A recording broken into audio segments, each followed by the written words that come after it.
Heather from firststepreading.com. Today we're going to talk about 10 frames. So you can make your own 10 frames out of egg cartons or out of ice trays.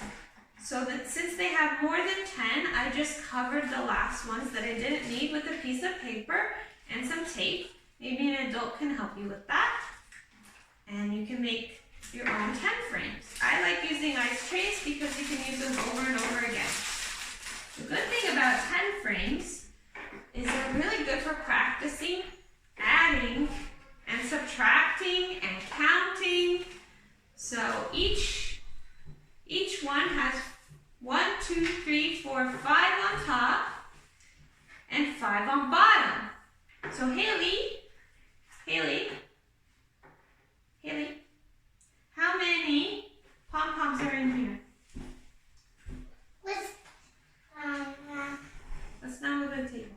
1, 2, 3, 4, 5, 6. 6. Now what happens, Haley? If you take one pom-pom away, how many do you have left? Take one away.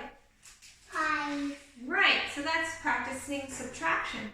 Okay, I have 6, Haley. And now I'm going to add 1, 2, 3 pom-poms. Now how many do I have? Let's count together. 1, 2, 3, 4, 5, 6, 7, 8, 9. So 6 plus 3 equals 9.